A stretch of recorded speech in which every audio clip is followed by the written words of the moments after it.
I acknowledge this great assembly with great appreciation. When I was setting up for this assembly, thinking of meeting you, a joy arose. And the expression, a popular expression these days is, here's the expression, it never gets old. And I could also say, it hasn't gotten old yet. What hasn't got old? Seeing your faces. Meeting you and listening to you.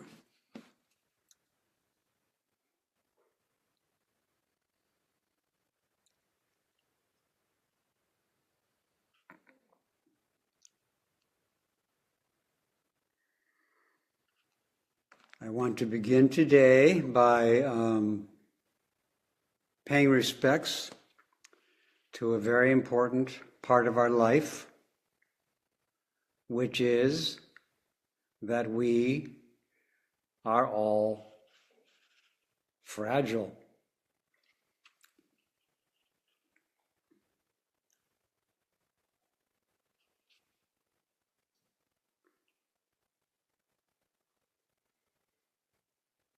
I've heard from the Buddhas, I've heard from our dear teacher Suzuki Roshi, that being mindful of our fragility is auspicious for those who wish to practice the Buddha way. Being mindful that we are fragile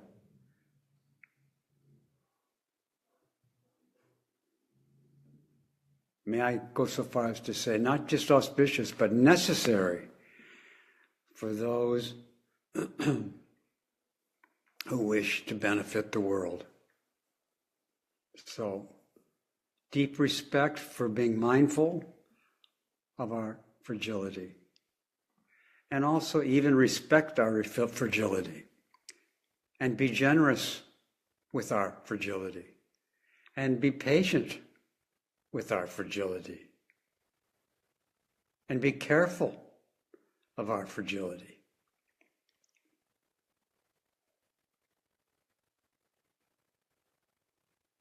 And the same for other people's fragility. Respect it. So I don't see that this practice is about getting rid of fragility and making us into bulletproof robots.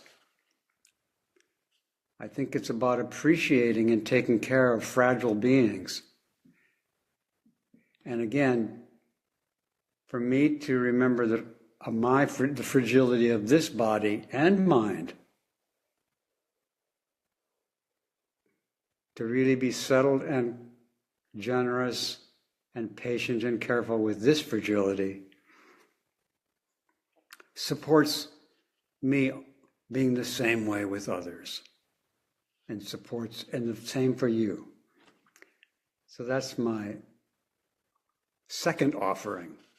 My first offering is to recognize the assembly and welcome the assembly and celebrate the assembly.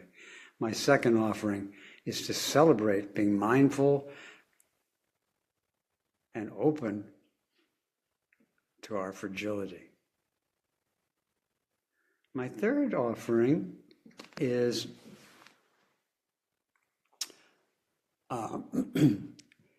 to mention to you, which I think many of you know about, that I often meet people who tell me that although sometimes it's difficult for them to sit,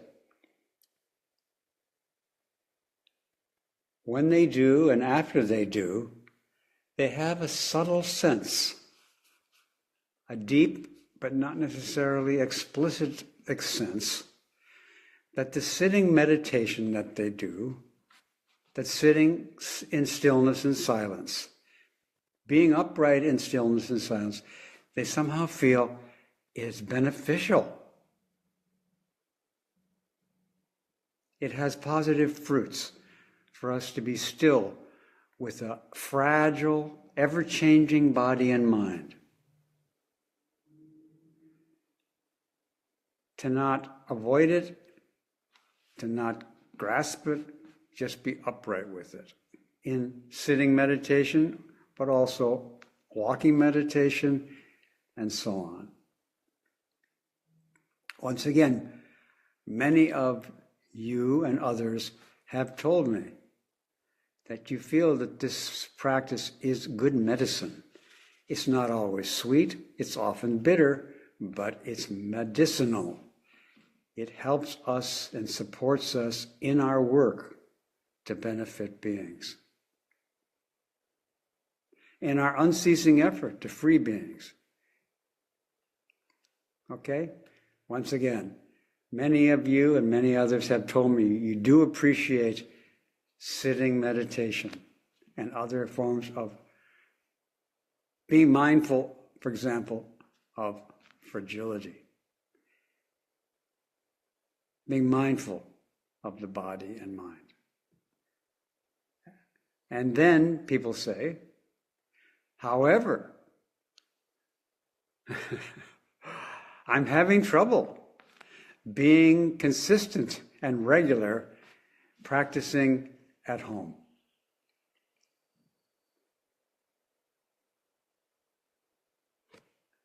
People tell me this, and when they tell me this, they're usually not home when they're telling me this. They're usually in this temple or another temple. So I'm in a temple, I'm meeting people, and they tell me that they appreciate the virtues of sitting meditation, and then they tell me they have trouble practicing at home on a regular basis. They don't tell me that when they practice at home, they regret it. They don't. They appreciate it. The problem is being regular. And what comes to mind, it's like somebody who brushes their teeth and afterwards they think, well, that was good. Or they eat some good food and they say, that was good. Or they get some exercise. Or they help their children or their parents or their spouse in some way and they say, that was good. But they don't often tell me. I'm having trouble being regular. I'm having trouble being consistent brushing my teeth. They don't tell me that. Maybe they do, but they're not telling me about it. Maybe they tell the dentist that.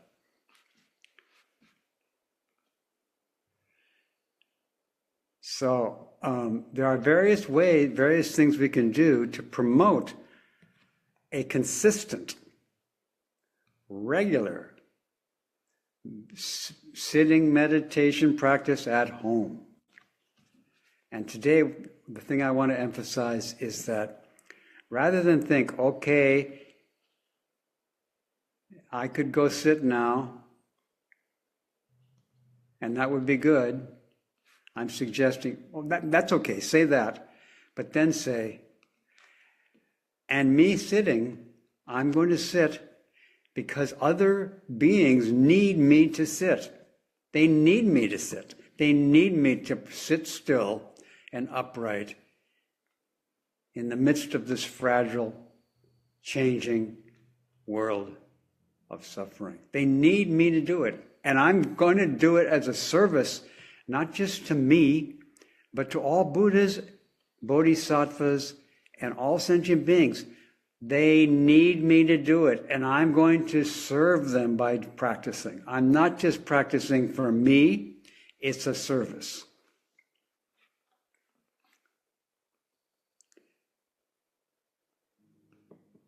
I actually feel that when I sit, it helps other people. I'm just going to ask you, when I sit, does it help you? Raise your hand if it helps you. Yeah, see? It helps you. I feel that way and you're affirming that. Now, great assembly. When people in this assembly sit, does it help you? Raise your hand if it does. It helps me when you sit. So when the sun rises and when you get out of bed, do me a favor. Practice sitting meditation as soon as possible. Like at the edge of your bed after you sit up. Practice it then as a favor to me and this great assembly, as a gift, as a service to all Buddhas, for the sake of realizing Buddhahood in this world. All Buddhas served all Buddhas. All Buddhas serve all beings. And they do it by practicing. So I'm saying this to all of us so that we feel, yeah, the day has started and people need me to sit in meditation or stand in meditation or walk in meditation. People need us to stand in meditation too and walk in meditation too. They also need us to recline in meditation. But I'm kind of emphasizing getting up out of bed and practicing upright sitting and standing and walking for the welfare of the world. I hope that me saying this will encourage you to remember that we need you to practice regularly. This is my third offering today.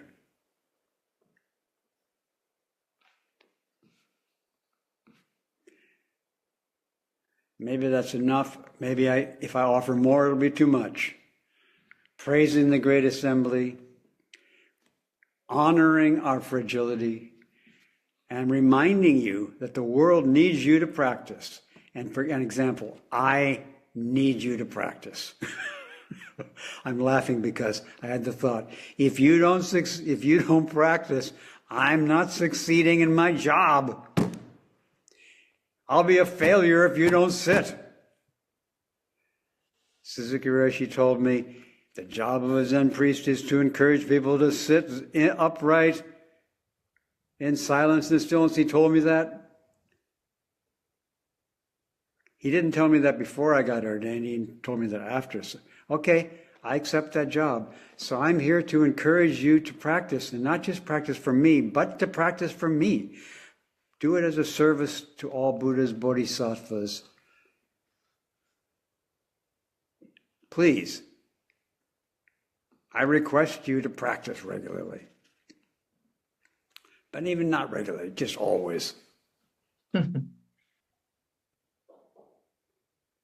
So those are my three first gifts. And I have one more gift to offer you. It's kind of a big one, which is some contemplation of a kind of a difference between worldly pleasure and what we might call bodhisattva pleasure.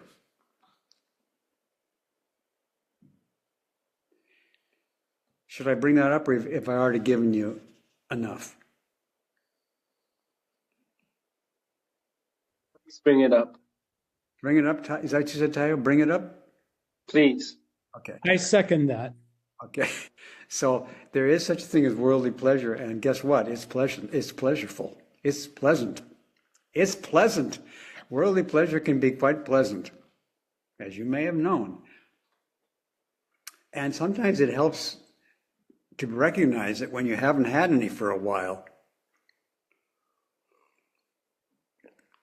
And I may confess to you, may I, that I actually was going for a certain period of time without having any worldly pleasure.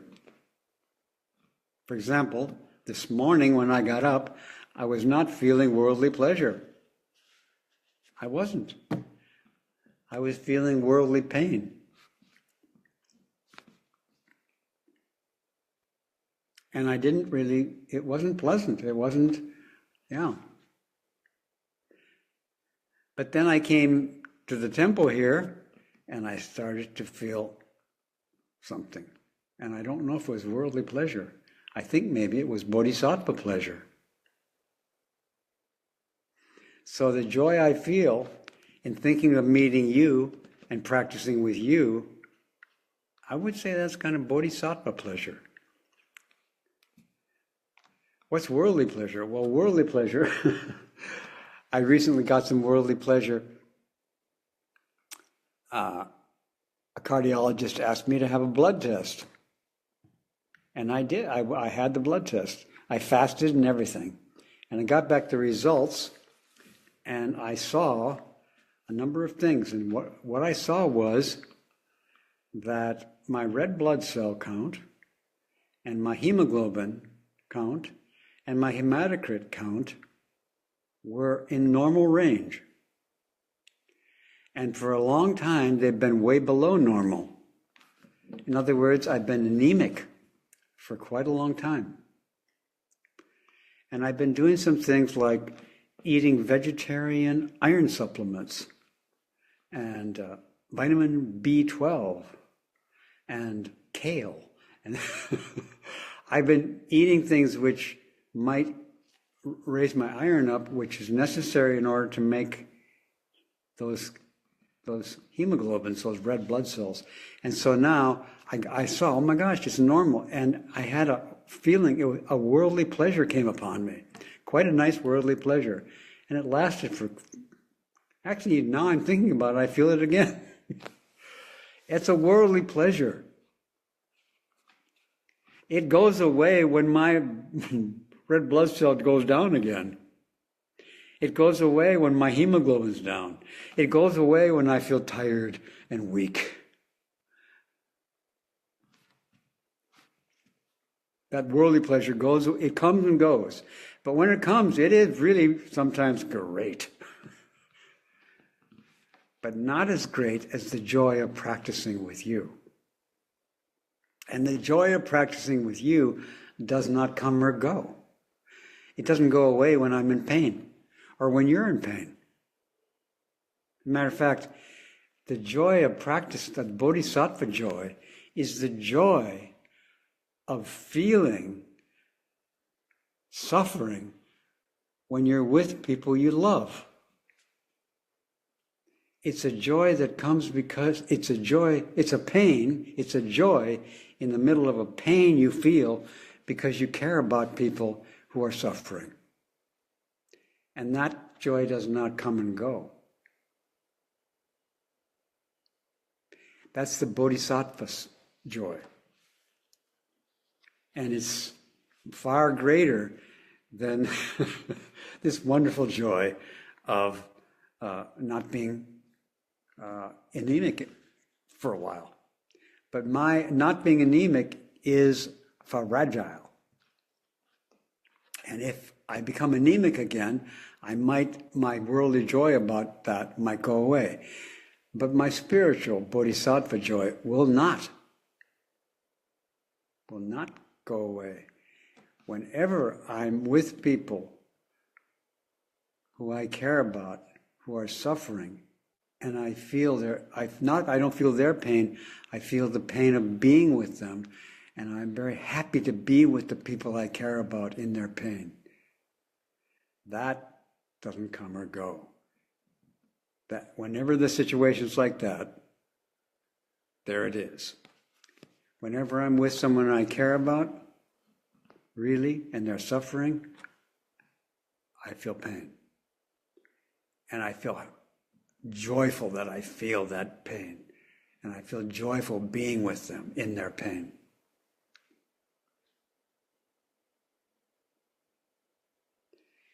Okay, some people have showed up later. I want to say welcome.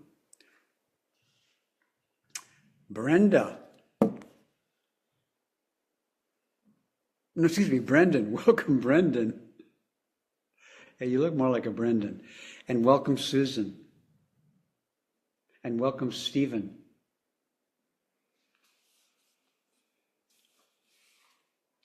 Okay, so those are my 4 offerings. Did you hear them?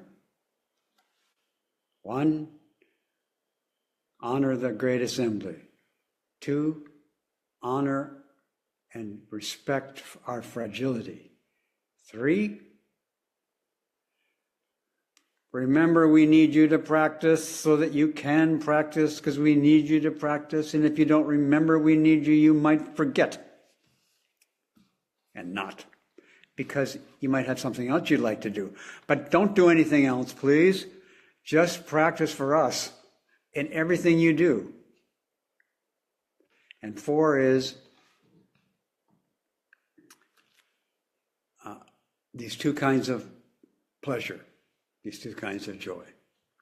So those are my offerings. I've set the table, and now the Great Assembly is welcome to also make offerings. Oh, Tracy, thank you for that offering. You see Tracy's offering? Oh no, a new Tracy. Is that a new Tracy? Oh, it's a new Tracy. Thank you. And we have 2 Tracys. One has a very big face. Is that a suffering face? Oh, I love that face. You see the face? I don't know what you're talking about. I only know about my Tracy. Is there another Tracy on the call? Yeah, would you highlight that other Tracy, please, Amanda? Do you see that big face? No, I can't get off. Oh, yeah. See the 2 okay. Tracys? They're both beautiful. That love them both. Yeah, I'll own that face. Yes, it's me, Reb. Hello. I'll own that face. The other Tracy. Right. Okay, well, here's one Tracy. Okay, one Tracy. That has a Tracy question. 1 and Tracy 2. Let's see. Standing or walking, sitting or lying down. So this might be splitting hairs, or it might be just I'm asking for clarification. If I'm not, what's the difference between sitting and meditating? Like, can I stand? What if I get out of bed and I'm mindful? Does that count? Or what's the equivalent of sitting but standing? You get out of bed and you say, okay, I'm standing now at the edge of my bed. I'm going to be mindful of this standing posture.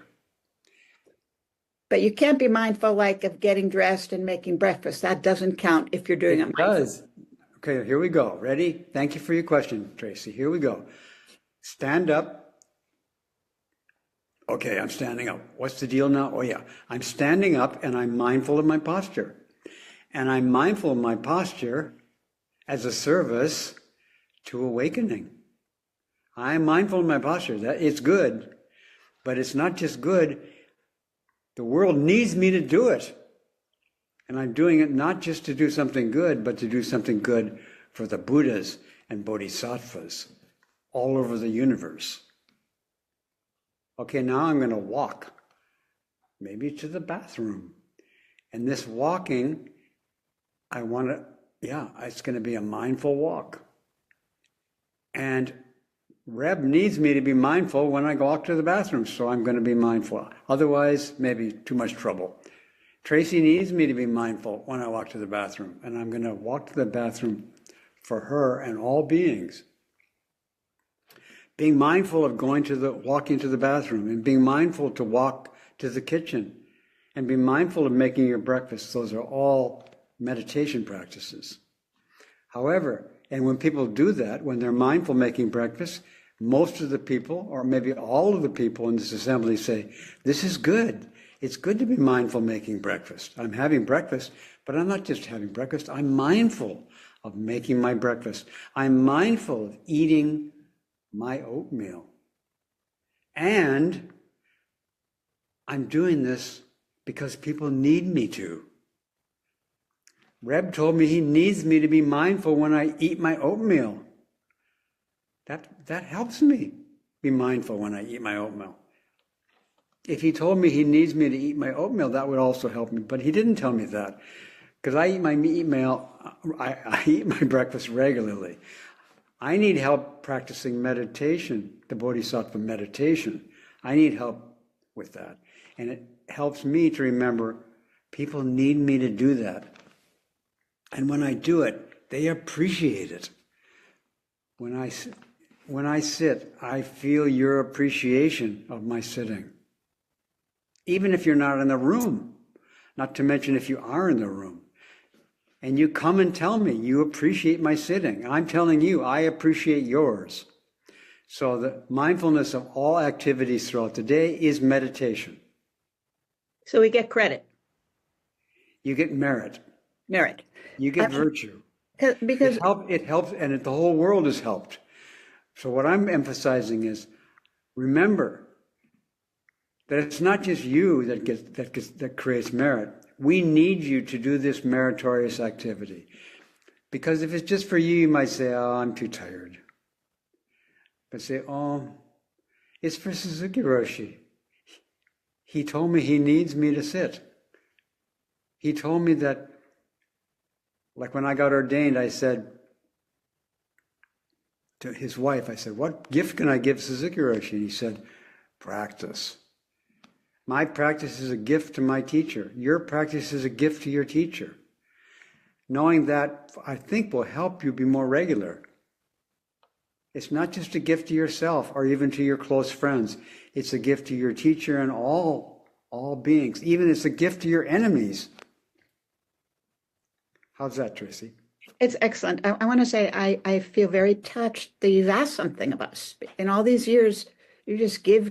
I don't remember you ever once saying, do this for me. So I'm quite impacted by that request. And I think I'm hearing what you're saying. And I'm a little relieved to know that practicing mindfulness in all things at all times is what you're talking about. And I am committed to giving you that gift to the total extent I can.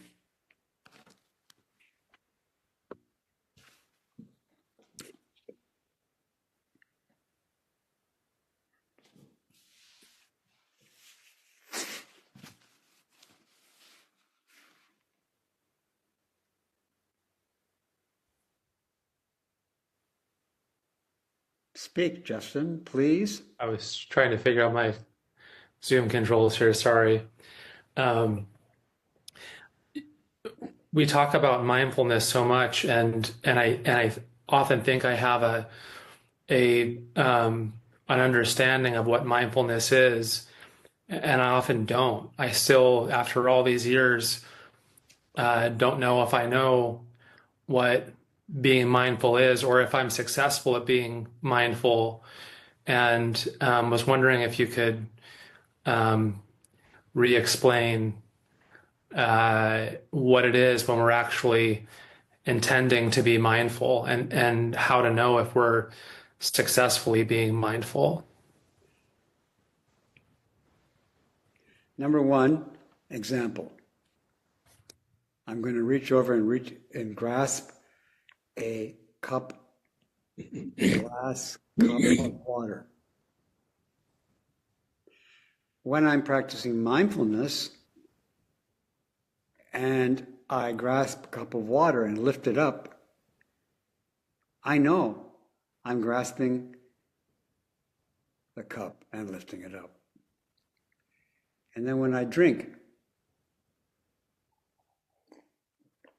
I'm aware I'm drinking. And when I set the cup down, I'm aware. I know that I set it down. That's, I do. And if I also reach over for the cup and pick it up and don't know that I'm reaching over and picking it up, then I kind of, in a way, I'm not being mindful of the very same act. But in both cases, my body and mind are working together to perform this wonderful thing called reaching a glass of water and bringing it to the mouth and drinking. And also I can drink and be aware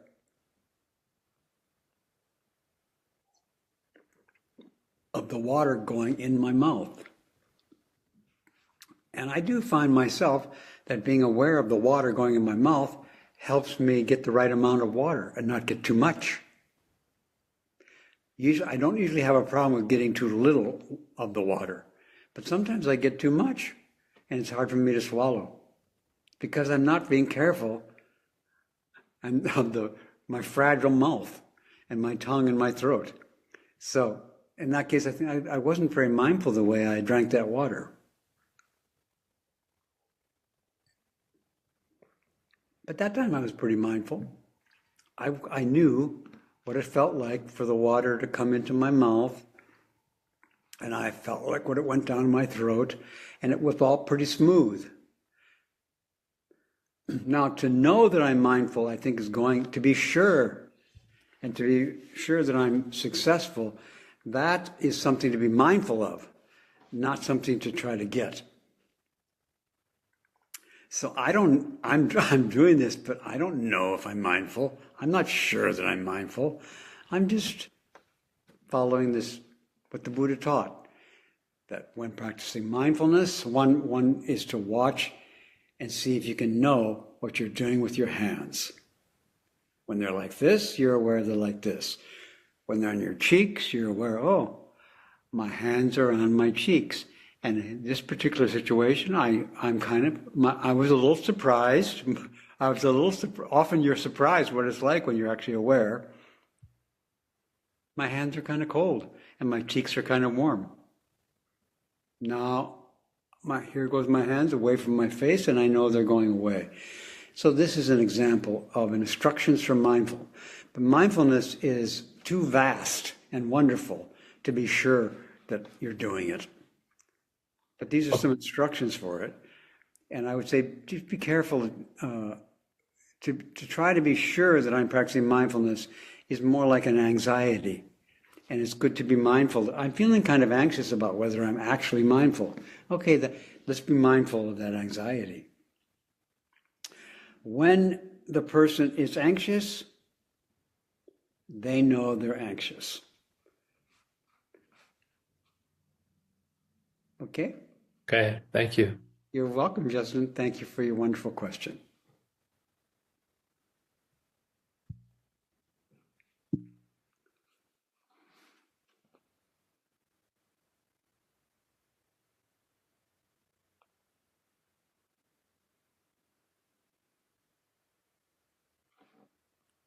Welcome, Denise. Welcome, Reb. It's a joy to see your face. Thank you. You actually look so well. It's amazing. Thanks. Yeah, I thought I should talk about fragility. Yeah. Tell people, or should I tell people about what you've been through? I can say, my family and I were in an accident Christmas Eve, and we lost our daughter, and I sustained many injuries. So yeah, I'm steeped in fragility, the fragility of human life, of, time, how anything can change at any moment. And you told me something very helpful. You said, I said to you, I wasn't strong enough to carry on. And you said, no, you're not strong enough for yourself, but you're strong enough for everyone. And that was just so useful. It's been so useful for me to think about it in those terms. And I just wanted to talk about the pleasure of being with others suffering, because we've had just a tremendous outpouring of love and support from people we know, friends, family, strangers, and caretakers. And it's overwhelming how willing people are to be with our suffering, how there seems to be an underlying joy in meeting our suffering.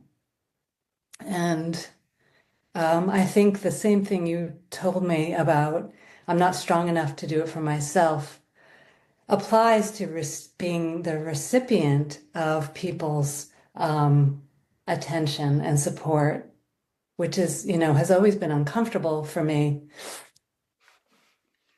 because I guess I thought it was about me. Mm-hmm. But now I see, with such a flood, I'm in this larger pool with everybody. We're all in this. We all have our point of view, but we're all in this together.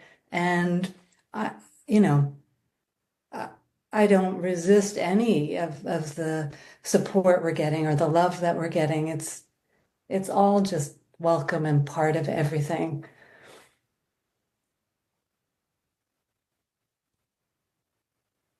And I feel like I'm learning how to give and how to be with others suffering with that kind of generous, big heart. Yeah. And I had the thought that when you're receiving these huge tidal waves of compassion, the thought might arise to some of us, am I worthy of this? And again, I think one response to that would be, it's not about you. Then another thought might, although I don't know if I'm worthy, I want to be worthy. And again, well, that's fine. It's not about you. It's about the tidal wave of compassion. It's too much. There could be a bodhisattva vow. I vow to be a tidal wave of compassion in this world. And someone might say, well, how could I do that? I vow to save all beings. How could I do that? Well, you can't. I vow to be a blessing to all beings. How could I do that? Well, you can't. You can't. But we can do it. We are doing it. So it said actually in the Chinese text, sentient beings are numberless. We vow to save them.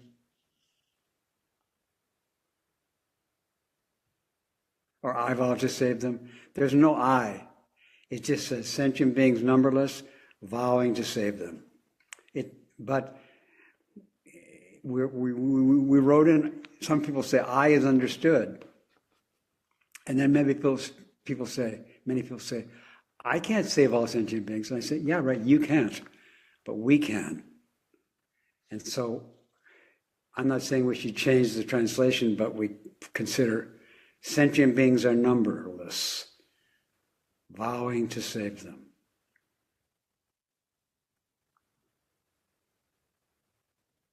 Sentient beings are numberless, vowing to save me, among others. I'm so happy to see you, Denise. You look really alive. It's just amazing. And I'm so grateful to the amazing skill of your doctors and nurses and therapists. It's just amazing that you can still be with us and bring us the blessings of going through all this. Thank you, Reb. Yeah, thank you, Denise. Yeah.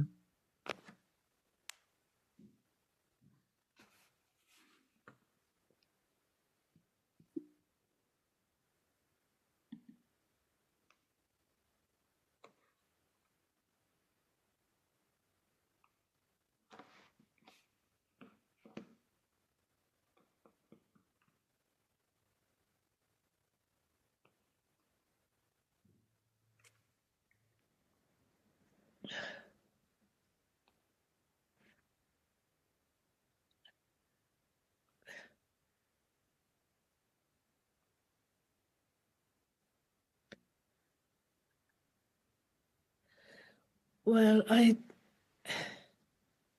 when I raised my hand, it was for something else. But now I'm so touched, but with what I've heard from Denise.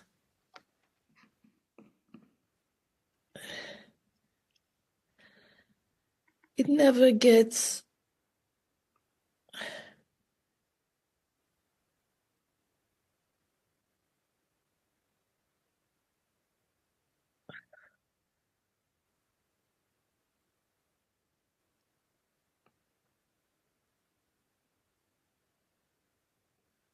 the pain never get shrinks. The pain expand.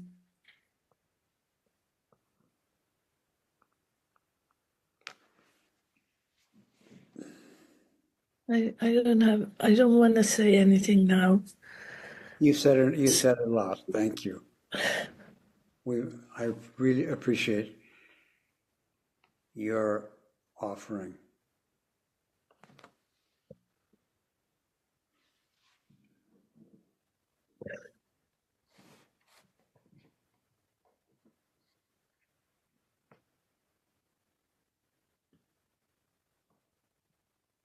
Hi, Reb.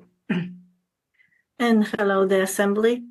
And I really didn't have anything to say besides just wanting to say hi to you and to everyone else that knows me from Zoom. And I just want to thank you for showing up in my life many years ago, Reb, and playing such a vital role in my life in doing what's most important. I just had the thought you could say, thank you to all the beings who made you show up in my life. That too. Thank you for all the beings who make you do the right thing. Yes. And you're one of those beings. I am. It's true. So you don't have to be so modest, but thank you for expanding my view. You, Basya. So I really thank you. And thank you for all of you who are doing this work. Thank you for your heartfelt sharing. I also had a teaching of fragility this month. My husband had a hip operation, so it was not as drastic as Denise's story, but it was a big lesson for me and for him to realize that nothing can be taken for granted. And even though they tell you that it is just a procedure and it's very successful, you just don't know.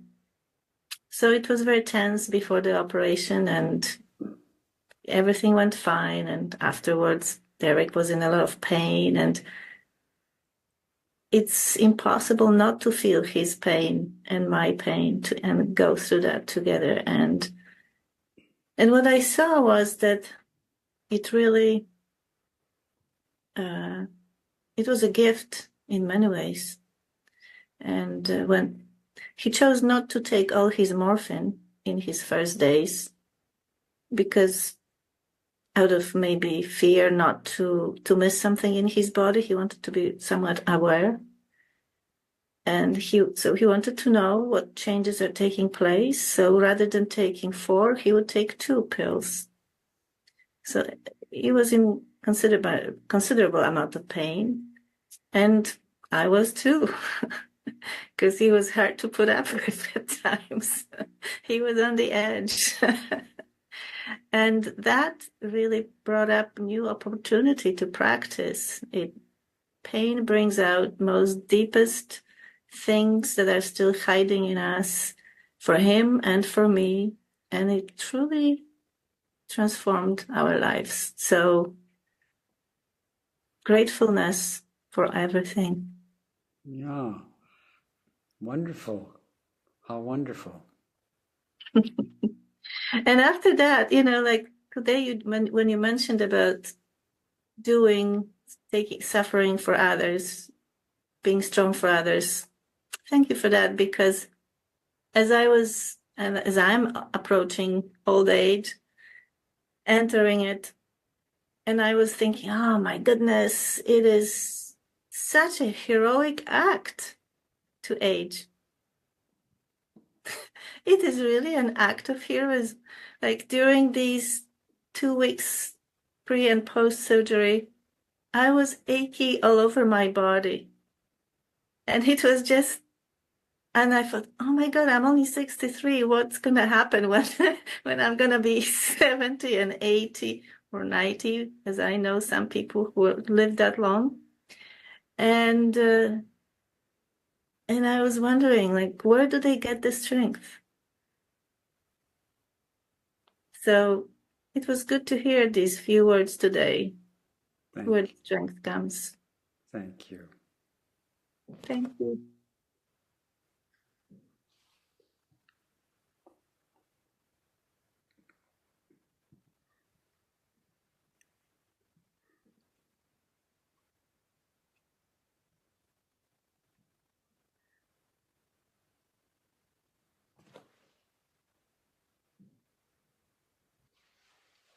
Oh, hello, Reb. Good to see you. Good to see you, Thielemann.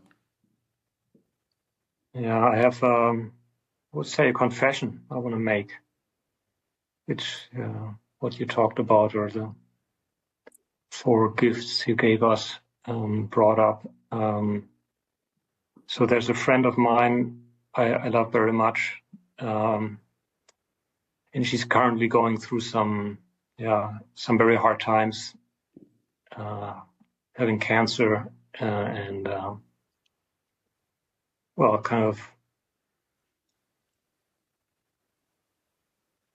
being with that treatment and knowing there's very much fragility there, and I visited her during that time, and we talked from time to time, and she said that was very supportive to her. And at the same time, I feel sometimes very much overwhelmed, that I feel like it's too hard for me to be with her in all that pain and suffering, and I feel like I cannot sort of reach out to her or something, and then I sometimes don't, and then sort of your words reminded me how she's asking me to be present with her and but it's so hard. So I want to confess that I sometimes forget to do it for her, and I feel I need to take care of myself. Yeah. And I think it might be helpful for you to realize that you're not just doing it for her. You're doing it for all of us. Because often people, like in a marriage, people are together and one of the partners is having a really hard time or being really difficult, and you feel like, well, I probably should stay here and deal with this for her or for him, but I just can't. It's just too much. Okay. But it's not just for them. If you don't take care of the other person, it doesn't just hurt that person, it hurts all of us. So it's very difficult to be with one suffering person sometimes. We feel like it's too much. So even though we feel like it would be good for us to stay with them, we just can't. So it might be helpful to realize the whole world needs me to stay with them. The whole world. Sometimes practicing Buddhism is really hard. I'm not going to do it. But if the whole world needs me to do it, if the whole world needs me to be with her or with him, okay. It's not just for her. It's not just for me. It's for Reb. It's for Barbara. It's for Sandra. It's for Denise. It's for all those people. So we're all doing this hard thing, but we cannot do it just for one person, most of us. So let's do it for everybody. And if we don't do it for one person, then we say, I'm sorry, I didn't do it for one person, and I'm sorry. Now I want to try again. Next time I'm going to do it for everybody. Maybe I'll be more successful.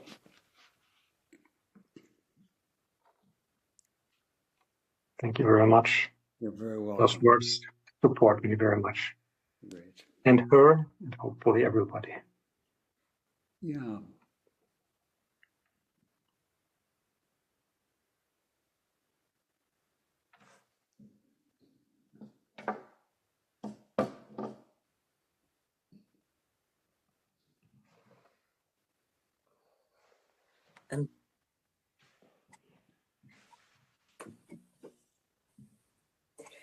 Thank you, Reb. Thank you so much. I really needed to hear this. There's times when I turn away from my practice and I always come back, but thank you for the reminder that we don't do it for ourselves. We do it for all beings. And I'm just so grateful for you. Thank you so very much. I get overwhelmed with anxiety and fear lately, and that's what'll have me pull away. I'll pull away and dive into a book and read that. It's like, I know that the world needs us really badly. So thank you for reminding me to come back.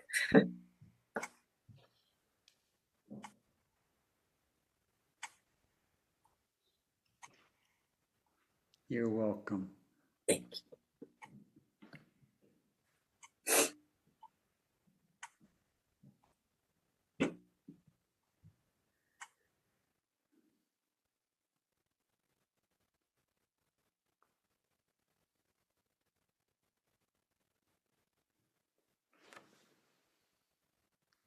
Welcome, Sylvia.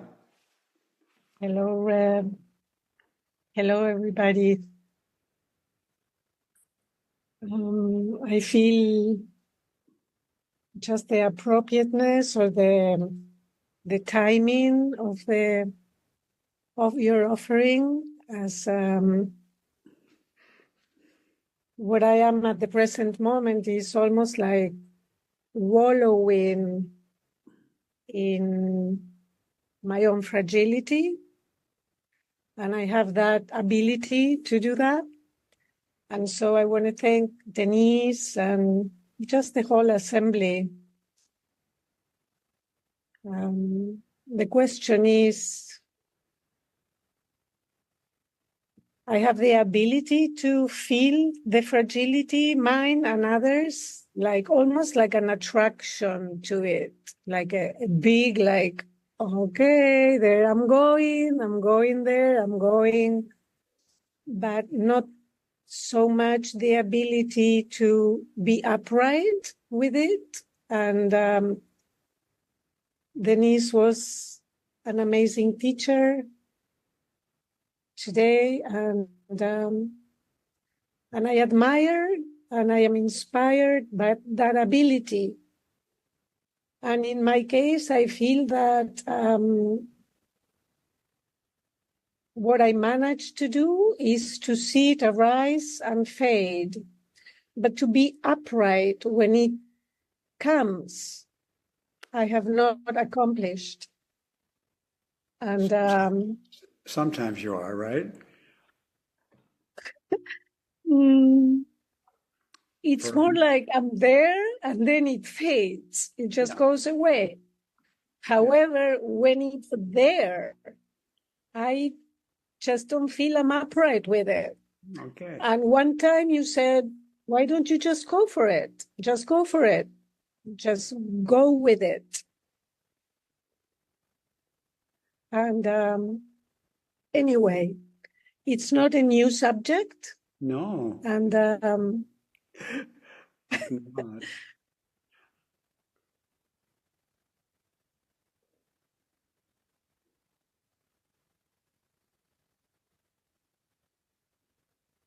and another thing is that when I hear you say, you do it for all beings. You don't do it for you. You don't do it for her or for him. I felt like I wouldn't say you don't do it for them. You don't do it only for them. only for them. But there is some sense of detachment then. It's like, There is some detachment. there is some distance. I'm totally devoted, but I'm not attached. Yeah. I'm not. Yeah. like taped with it or glued with it. Yeah. Mm. Yeah. This melts the glue. Practicing as an offering melts the glue.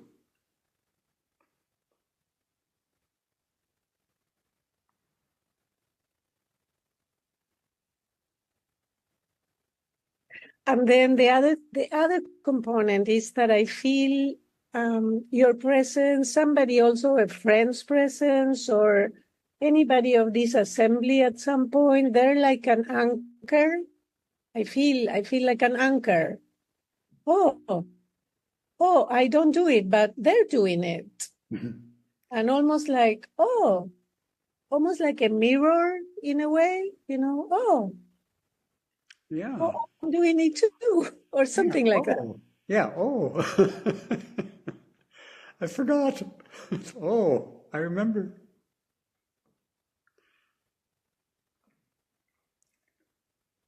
Thank you very much. Thank you so much, Sylvia, for your offering.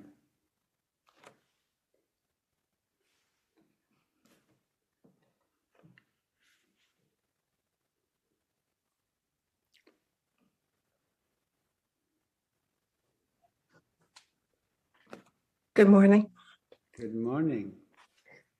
So I wanted to go back to Justin's question, I think it was, about what is meant by mindfulness. And what I understood was it was mindfulness of bodily sensations and mental activity.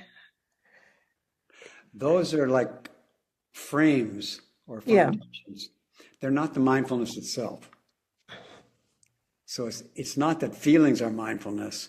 Mindfulness is to be aware of the feeling. Right. So to be aware of sensations and mental activities. And I'm wondering if that also, posture. Go ahead. And posture. Well, that would be physical sensation, I think. Oh, I see. Okay. But I'm wondering if that also includes awareness of our intention or our. Yeah. Well, mental. So there's traditionally 4 foundations, and the 4th foundation is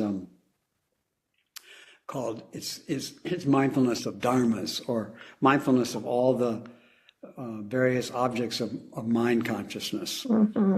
And the overall pattern of a moment of consciousness is the intention. So by being mindful of the patterns of your consciousness, you also can just be aware that it has a shape, which is the intention, which is the karma of that moment. So mindfulness of the 4th foundation of mindfulness is mindfulness of intention and karma, because intention is a definition of karma. So then if the intention is to make that what we're doing into a gift or an offering, I'm guessing that's a pretty good thing. But I noticed that, and it's around the notion of perfection. I feel like I can make an imperfect offering to the Buddhas, and that's fine. They're not going to reject it, and maybe even to all beings, because that's rather abstract. But when I think about offering, also to specific human beings, it gets a little more complicated. And I wonder if you could speak about that. Well, maybe you should say more about the complication before I say something about it, because you're the one who brought it up. So what do you mean by more complicated?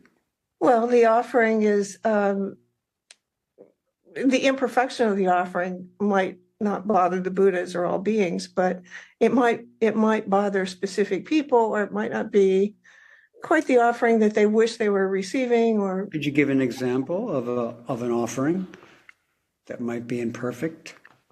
Well, you were, for instance, requesting that an offering of immediately upon waking to begin meditation, and I might not quite begin it. Say again. at that point. And for me, that might not begin right upon awakening. It might. Well, then you're not doing it yet. So, but when you do it, or if you realize that when you get out of bed, being mindful of standing up, when you're aware that mindfulness of your posture, you're not doing that just for yourself. You're doing it as a gift that might help you be mindful. So let's just say that some mornings you get up, you stand up, and you go, oh, there's mindfulness here of the posture. And yeah, and I want this to be an offering, a service to all beings. That may help you the next day. Or even now, I'm telling you this. So tomorrow morning when you get out of bed, it's possible that you and some of the other people here, including me, when we get out of bed, we might stand up tomorrow morning. Let's do this let's make this a homework assignment to the whole assembly. Tomorrow morning, pardon? Sorry. I'm sorry. I'm saying I'm sorry to the assembly. So tomorrow morning, when we get out of bed, let's all try to stand up at the edge of our bed and just stand there for a little bit. And then remember that we're now practicing mindfulness, and we're doing this as a gift.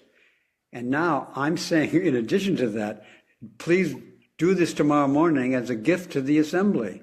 Please offer this service of practicing mindfulness tomorrow morning when you get out of bed and stand up. Please do that as a service to us. And saying this to you now might help you do it tomorrow morning.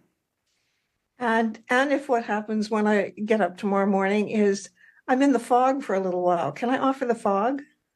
Definitely. You can offer the fog, but you can also offer that you're mindful of the fog. So the posture is but the fog is not really your posture. No. So, okay, now I'm aware of my posture. I'm standing, and there's mindfulness here. And also there's fogginess, and there's mindfulness of fogginess. So fogginess goes actually more over in what we call the third foundations of mindfulness, which is general characteristics of consciousness. Mm-hmm. And in the book, in the sutra, it says, under the third one, that the consciousness is kind of foggy. So, now there's mindfulness of posture. And the posture is standing. And there's mindfulness of consciousness, and the consciousness is foggy. How wonderful. I've done my homework for the Great Assembly tomorrow morning.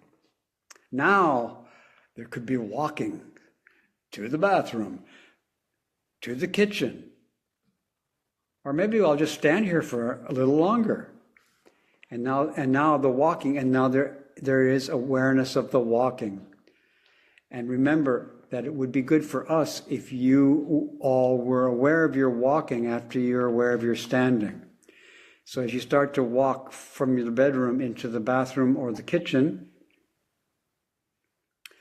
please, for us, be mindful of your walking. And so on. Mm-hmm. I won't get into the next things that might happen. But when they happen, you're aware of those too. And also, please be aware of those things for us.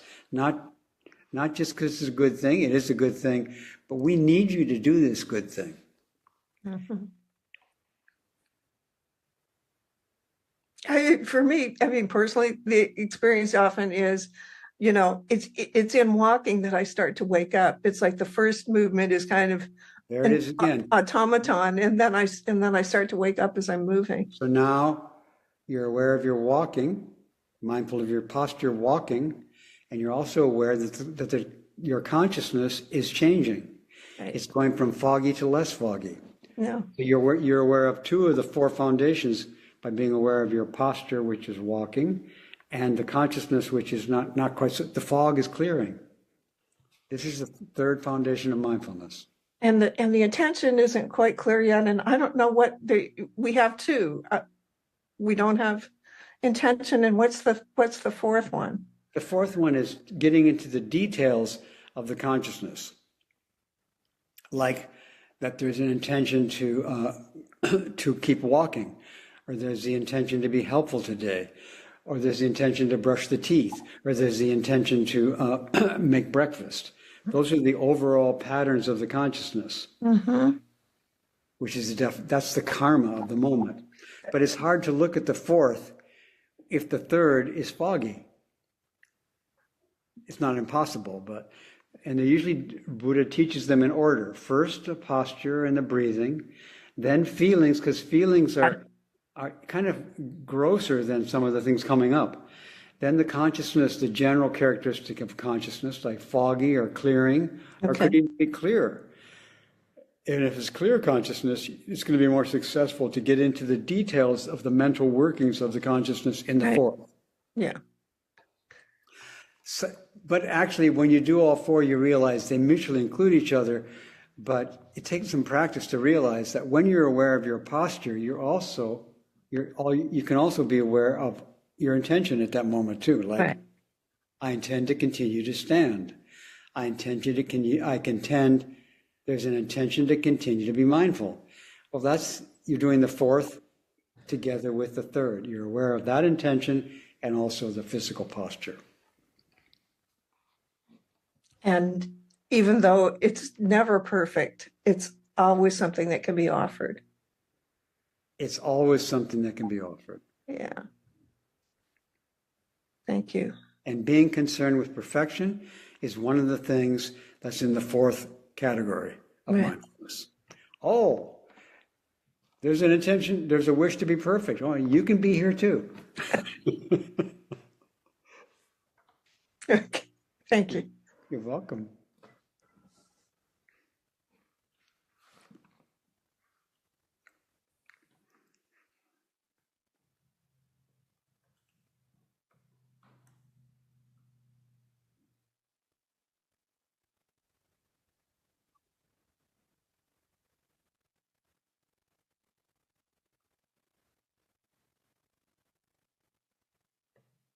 Janet, I don't think I can spotlight you if you're, there you are. Okay, one sec.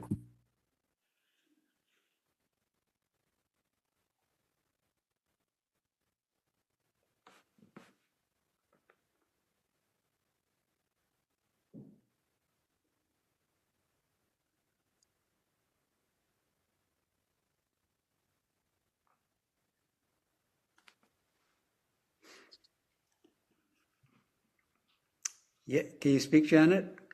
Oh, yes. Sorry. I've been having trouble with my internet connection. It's been very fragile. Yeah, it's very fragile. Okay. So I kept trying different things, and that's why I was invisible for a while. It seemed to help a little bit, but my voice is fragile too. I just keep getting over being sick. I may be kind of repeating something that was said before, but it's okay. I guess I've had a lot of trouble feeling that when I try to sit on my own, especially in the morning or especially anytime, to feel that it makes any difference to either me or anyone somehow, because I don't know, I'm on my own and nobody knows whether I'm sitting or not except me.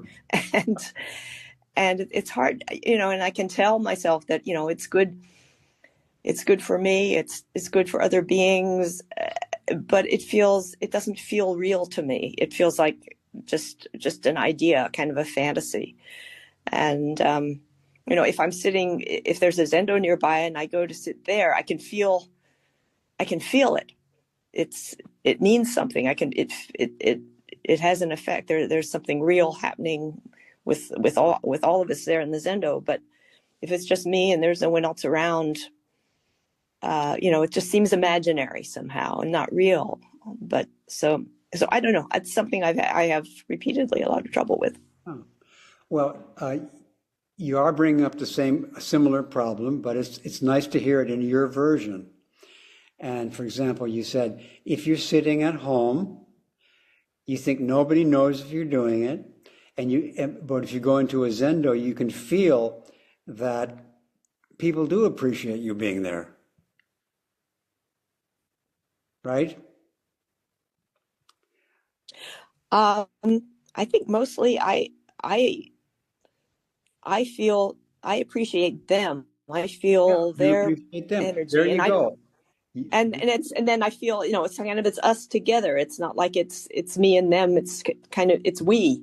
That's what I'm talking about. And you can feel it when you're in the Zendo, but you're having trouble feeling it when you're in your room by yourself. Right. Yeah. And what I'm saying to you, Janet, and to everybody, is that tomorrow morning, when we get up out of bed, we have this thing we're going to do together. We're going to do this together. I don't know if everybody's going to do it, but this is the request. When you get out of bed, start meditating as soon as you stand up. And then you say you have trouble knowing or feeling that matters to us, whether you do that or not. Mm-hmm. And I'm telling you that it's beyond your feelings or my feelings. This practice we're talking about, of practicing together, is not within our reach of feeling or discrimination. If you do feel it, fine, but it's there whether you feel it or not. So when you get up tomorrow morning, if you do it, for us, the doing it for us is not something you may be able to feel you're doing it for us, but we may not be able to feel it. But the doing it for us will help you do it. Plus, it will help us. Now you can say, and this is the kind of like the spiritual part of it. How am I helped by you doing this tomorrow morning? And how are you helped by me doing this morning? But tomorrow morning. I actually going to try to do it tomorrow morning. And I'm doing it because of this meeting we're having. Now, if we meet again later and you say, did you do it that next morning? I might say, no, I didn't, but I remembered I didn't, so I did. Or yes, I did do it, and I did it for you. And I remember, and I'll probably tomorrow morning, if I do it, I'll probably remember you. So if other people do it tomorrow morning, some of them will remember you. That because you said you don't get how them doing it helps you, and yet they remember you. And does their remembering you change your life? I would say, yes, it does. Because what we're talking about is that people who you don't know and you don't see are thinking of you, in Europe and in California. Tomorrow morning, some people in Europe or California might think of you when they're meditating. And are you thinking of them? If we're thinking of each other, who are beyond our feeling of discrimination, the point is, I'm hoping that this will help you practice. And not only that, but I want this to help your practice. But if you practice in that way, even if you don't mean to, it will help me. It will help Suzuki Roshi. And you can't see how your sitting helps Suzuki Roshi, but he says it does. Even though he's not alive anymore, you're helping Suzuki Roshi's life be worthwhile when you sit. Even if you don't do it for Suzuki Roshi, you still help him. However, I'm just saying it may help you to sit if you realize that you're helping people who you cannot feel or see or, Yeah. So let's try it tomorrow morning. Let's try what it's like to do this practice right away for Janet. And Janet, you feel what it's like to do it right away for us. I'll remember. Yeah. I will. Yeah. Thank you for your offering, Janet. Thank you. Well, it's almost 11:30, and we're sort of, what is the word? We had some understanding that we might stop generally after an hour and a half. So is that okay if we stop now? I would like to ask a follow-up if I could. Okay, is it okay if she has to follow up? Yes. Okay, you're getting some nods. Thank you. So I thought of another example of, the fog was one thing, but what if the state of my mind is grumpy or judgmental? Like, I can offer that to the Buddhas, but what if? yeah, what if we take that as an example, that there's grumpiness or judgmental You get up and or cynicism? You stand up Yeah. and you're aware, first of all, I recommend, first of all, be aware of your posture. Yeah. It might also be a little bit wobbly. So first, posture. Now, if you notice grumpiness, that's either the third or the fourth foundation of mindfulness. Yeah. So be mindful of the practice is to be mindful of grumpiness. But I don't want to offer that. And you don't have to offer the grumpiness. You can offer the mindfulness, offer the practice. Okay. You're not offering so much your posture. Well, you could, but you're offering the practice with your posture. Okay. You're offering your practice to the Buddhas. So again, when I said to Suzuki Roshi's wife, what gift should I give? She didn't say, give your body. She said, give practice. Mm-hmm. Give your young, strong body. Of course, I give my body, but the main thing is to give my practice of mindfulness of my body. Okay, thank you. Thank you for that another turning of the Dharma wheel. Okay, now shall we end, ladies and gentlemen? And are we ready to conclude this amazing morning's event?